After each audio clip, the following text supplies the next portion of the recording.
Gentlemen and gentlemen, it is your boy Hologram Bam, and welcome to a YouTube exclusive video here. Usually it's streamed on kick.tv/hologram bam, but I've decided to do one just for you guys. So today will can I speak? Today we will be learning about the tragic story of Chevrolet. And if you want to continue the mission of learning all lore, fiction, and real life, go down below, like the video, subscribe, turn on post notifications, and also follow Kick. That's usually where we do these live streams. Let's get into it, eh? So imagine this.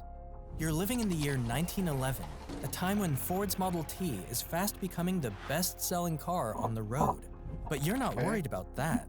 You're on top of the world. Everyone loves you, and they consider you the best race car driver in the country. Your fame and popularity leads you to partner up and build a car company, one that even Okay. holds your name. You must be proud of yourself, because in just a few years, your company would go on to beat Ford in competition and dominate car sales, bringing in record profits. The only problem is, you're not part of the company anymore. Instead, you're left struggling during the economic crisis of the Great Depression. While your former company is bringing in millions of dollars, you find yourself working in their factory, barely making enough money to survive. This is the untold story of Chevrolet and the co-founder that bears the company's name, Louis Chevrolet. Okay, first of all, I didn't know the Chevy, the guy that bears the real life name of Chevrolet was a racer. That's something new I've learned. Okay, continue.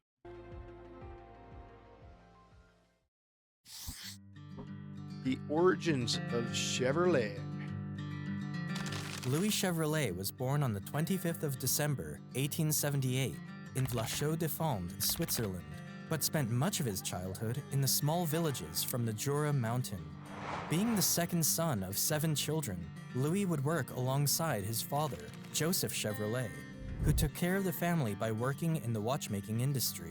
I feel When like Louis was 9, the family How come I feel like a lot of the stories of successful engineers that were born around that time, even a little later, their fathers had something to do with watch building, making, or some sort of tinkering themselves?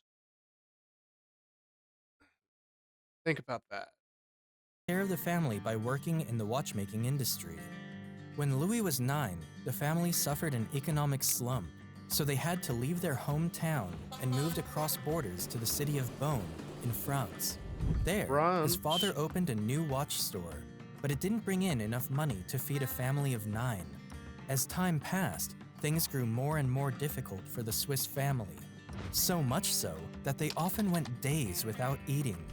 This led Louis to drop out of school at the age of 11 and get himself a Oh, job at the Robin Bicycle Workshop, where they specialized in fixing bicycles and carriages. There, he quickly okay. learned all the basics and began repairing bicycles at a very young age. By the time he was 16, Louis had designed his own bicycle, the Frontenac, which he rode in many local races in town and would often finish first place. His Okay. talent and wins not only put food on the table of his struggling family, but also sparked a passion for speed in the young mechanic. One day, during the spring of 1897, Louis was sent to the Hôtel de la Poste to repair a steam-driven tricycle that belonged to an Steam American. driven. This tricycle Steam was one of the driven. first What? automobiles at the time and was creating quite the stir around the region. When Louis arrived, he was blown away by what he had just witnessed and instantly fell in love with automobiles and the American whose tricycle he had skillfully repaired. Okay. So to think about it, yeah, I think yes, it would make sense that steam uh powered or whatever the fuck tricycles were one of the first automobiles, thinking about it just because of how trains also started out steam powered, I believe, right? So like it makes sense. Was none other than William Kissam Vanderbilt, grandson of Cornelius Vanderbilt, one of the richest men of his time. Vanderbilt was Okay. impressed with the skills and talent of young Chevrolet and encouraged him to come to America. So, after his trip to the Hotel de la Poste, Louis Chevrolet began to dream of crossing the Atlantic Ocean.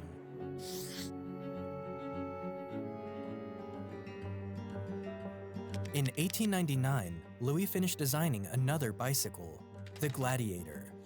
This piece was so impressive that it caught the eye of a manager at the Duroc automaking plant, who hired Okay. Louis to work at the company's factory in Paris. During his time at Duroc, Louis Chevrolet learned the basics of both internal combustion and four-stroke engines. There are rumors that he may have also worked for other factories, including Dédion Bouton, one of the most famous French car manufacturers at the time. Whether it's Okay. true or not, this was only one more step toward fulfilling his dream of getting to America. With the money he earned in Paris, Louis crossed the Atlantic Ocean at the age of 21 and arrived at the city of Montreal in Canada. Can I tell you though something though? This story and everything is proof of the American dream and what the American dream very much symbolized back in the day. I will I will say that. Before finally making his dream move to New York in 1901. Once in New York, Louis got himself a job at an engineering workshop thanks to a fellow Swiss immigrant, William Walter. After a few months working for Walter, Louis decided to move on and started working at the American branch of Dédion Bouton. Unfortunately, the branch was shut down the following year, and Chevrolet had difficulty sucks. finding new work. Around this time, his father passed away, so Louis encouraged his remaining family to come to America. During the next few years, Chevrolet struggled to make money as he worked in various small workshops and even took a part-time job as a driver to make ends meet. But all that would change in 1905. That year, Chevrolet joined the American branch of the Italian automaker Fiat. Fiat? Okay. Fiat, at the time, was fast becoming one of the leading automobile companies in the world. And as for Louis, he was hired to do his favorite thing, to participate in the company's auto racing team. During his time at Fiat, his obsession with engines reached new heights, and he quickly earned a reputation for himself as a daring racer with little to no concern for his own safety. His first time on the track came when he was given the chance to drive an underpowered Fiat in its first as a daring racer. Okay, I will say though, a person in his shoes, I'm sure all he's thinking is he's making money for his family's survival. And I'm sorry if I'm in his shoes too. I'm doing whatever I can. I'm even risking my own life for the survival of my family as well. So I do very much understand the daring racer part. With little to no concern for his own safety. His first time on the track came when he was given the chance to drive an underpowered Fiat in a timed event at Morris Park. To everyone's surprise, he broke the 1-mile world record. Damn. Louis returned to the track a few months later, but this time in a head-to-head An race against underpowered. some of the best drivers in the country. It was a highly publicized event, and after previously beating the 1-mile record, a lot of people were looking forward to seeing how Chevrolet would perform in an actual race. And he didn't disappoint, capturing a first-place victory. He was a This natural. win earned him Damn. greater popularity and was even featured on the front of the New York Times. Despite having a rather funny mustache, Chevrolet was a strong and muscular man, and this strength really helped him in his races. Race cars back then were more like monsters that had to be Didn't wrestled have around power the track steering since or suspension nothing. was still based on back-braking cart springs. It wasn't enough I'm just sure it was knowing how also to drive a car. hard to A good racer had to brake be and able to everything, too. conquer his ride, and Chevrolet was a master at doing exactly that. Apart from being a great racer, he was also a brilliant mechanic, so he understood his cars and constantly pushed them to their limits. With all those qualities, it didn't take long for Louis' talent to be noticed by some of the biggest players in the automobile industry, one of whom was acclaimed engineer and inventor John Walter Christie, who invited Louis to work for his company. Thus, after his year at Fiat, Chevrolet moved to Philadelphia to start his new job at the Christie factory. It was there he developed a new racing car that would introduce a completely new concept: front-wheel driving.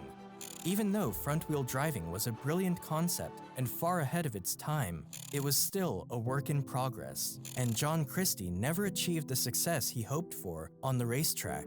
Still, Louis' time in the company further So developed Mr. his knowledge in the Chevrolet came automotive up with the field. front wheel drive. In the That's crazy. following years, Louis continued to participate in many big races of his era, including the Vanderbilt Cup races and the Indianapolis 500. After several victories on the track and breaking numerous records in the process, he became a public figure and was even given the nickname the Daredevil Frenchman. By 1909, A Louis daredevil finished as the Frenchman. second best driver in the American Championship. But despite all his spectacular success on the track, Chevrolet paid a heavy price for his racing career. It is said that he spent much of his time in hospital beds due to various accidents, and some of I was gonna ask about that. I was like, I'm sure, like, especially with the look of the cars, like, there's no top. There's no there's no like roof or anything to protect you. So if you roll over, you can get squashed or break your neck or get like, I'm sure there's not even seatbelts in, I'm sure, at this time either, so you can fucking just fly the fuck out. There's no windshield either. Damn. driver in the American Championship. But despite all his spectacular success on the track, Chevrolet paid a heavy price for his racing career.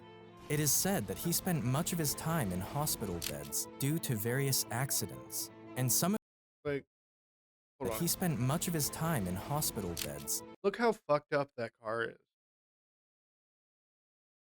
He's lucky to be okay. due to various accidents, and some of his racing mechanics weren't as lucky as Louis and were killed on the track. Chevrolet's See? racing Yep. abilities eventually caught the attention of businessman William Durant, one of the founders of General Motors and owner of the Buick Motor Company.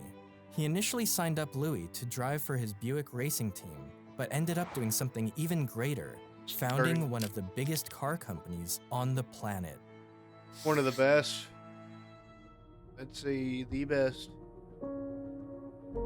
After William Durant, co-founder of General Motors, And I will say though, I think Toyota and then Chevrolet, just because of how reliable those Toyotas are. I think they are known to be even more reliable than Chevys. After William Durant, co-founder of General Motors, was fired from his senior management position in his own company due to a financial crisis, he immediately began making plans to re-enter the automobile industry. Opportunity presented itself when he recruited Louis Chevrolet for his Buick racing team.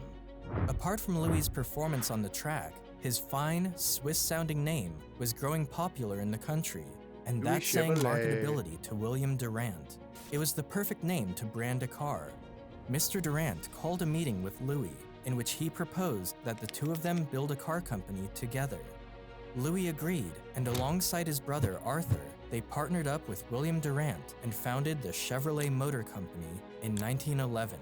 Their plan was simple. Okay. The Chevrolet brothers would work on designing the vehicle, while William would focus on the marketing side of the business. Louis immediately got to work, and with the help of his close friend Etienne Planche, they spent over 6 months designing a stylish, 6-cylinder car that proved to everyone that Louis' design abilities were just as good as his racing skill. Let's see The this. result was the Classic 6, the very first Chevrolet car to carry the name of its designer. Also known as That the Type thing's C, pretty. it came with a 4.8-liter displacement engine, which at the time was one of the biggest of its kind and could reach a respectable top speed of 65 miles per hour. Okay, but even like still in today's standards, even though uh cars can go that fast with these and way faster now, that's still fucking pretty fast if you think about it. You're going, yeah, it's fucking fast as fuck, boy. What are you talking about? It was introduced to the public in 1913 with a price tag of $2,250 or $65,000 in today's currency. The Chevrolet Classic Damn. 6 made a Hold name on. $65,000 in today's currency. The Chevrolet Classic 6 made a name Holy shit. Okay. for itself as a luxury car, but in terms of sales, it's believed that only around 500 cars were produced during its first year. Even though Louis was proud of his creation, William was not satisfied. The two of them met to discuss the future of Chevrolet Motors. Louis wanted to build racing cars for the company, but William disagreed and insisted that they needed to focus on high-volume, low-priced cars, just like Henry For the Ford was everyday proven person? with the Model T. He tried to convince Louis that it would bring in the bucks and make their brand an institution, but Louis insisted that the brand stood for racing. Their meeting was never fully resolved, and they left their arguments That's why you for do another both. day. Louis continued traveling around the country promoting his car, and then he took a short break to revisit his hometown in Europe. By the time he returned from his trip, William had restructured the company into building low-budget cars without Louis' consent.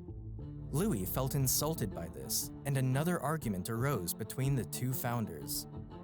Okay, so isn't Louis' brother also an investor? So he does have some say. So, I mean, does their combined say? Because I'm sure his brother would be behind his back. Or I'm sure his brother would be by his side, you know what I mean? So, like, what's stopping them from outruling him? The story goes that William Durant told Louis to quit smoking his cheap cigar and to move on to something more exclusive, especially since he was now an executive of a fast-rising company. Durant's wife proceeded to say that it wasn't so much the brand of cigarettes her husband disliked, as much as it was the way Chevrolet held them in the corner of his mouth. This comment hurt Louis so much that he famously told William, "I sold you my automobile, I sold you my name, but I shall not sell my personality to you." Yes. After the There you disagreement, go.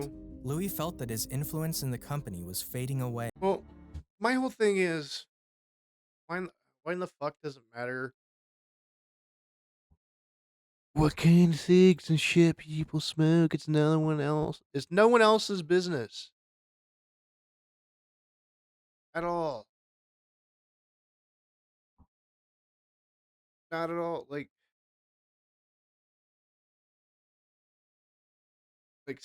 I don't. I'm not even sure if it was revealed that cigarettes were bad for him back in that time, or if they still were getting diagnosed with doctors to smoke the cigs. Um, I mean, it's not as bad, I'm sure, those days than they are now all the bleach and other with all the bleach and other chemicals. Um, but yeah, still, it isn't good for you. So I don't know. Although I don't really care, it doesn't really matter. Everyone has their own vices. You got to say that. After the disagreement, Louis felt that his influence in the company was fading away, so he left the company and went back to doing what he enjoyed most, racing cars. But by 1915, Louis would make a move that would eventually cost him his whole future. He sold his stake in the company and gave up the opportunity to become one of the richest men in America.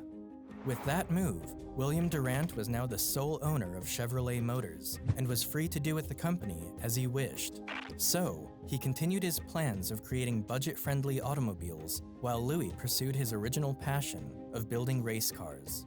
Due to his departure, the Chevrolet Classic 6 was the first and only car ever produced during Louis' time with the company. It's likely that Louis What? never imagined that Chevrolet would quickly grow to become one of the top car brands in the industry, and there was no reason for him to stay in a company he no longer believed in. But I mean, I get it, but in my mindset, I would still want to own at least 10% of the company and just have it be passive income until I have to sell my stakes if it goes under or some shit like that. Just in case, just because it does have my last name in it. At least if I was in the shoes, I would think the same way or think that way, I think. Louis used the money he earned from his sellout and founded the Frontenac Motor Company in 1915. He dedicated all his time and energy to designing incredibly fast cars, and for the next few years, his cars became very successful on the track.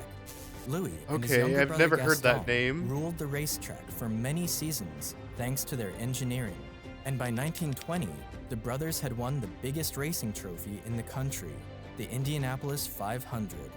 But just when Louis felt that greater things were coming, he never could have imagined what was about to come next.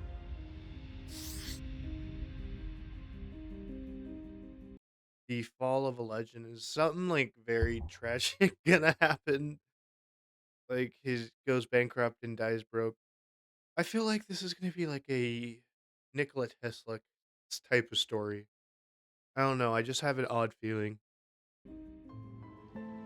In 1922, the youngest of the Chevrolet brothers, Gaston, died in an accident while racing in Beverly Hills. Oh Louis no! was deeply saddened and so inconsolable at the loss of his younger brother that he swore he would never race again.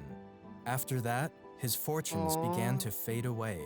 His company, Frontenac Motors, had plans of building a prototype passenger car with the help of other investors. But a huge Wall Street scandal surrounding these investors emerged, forcing them to back out of the deal, leaving Louis stuck with all the development costs of the prototype. That's a series of unfortunate events. That sucks. Dude.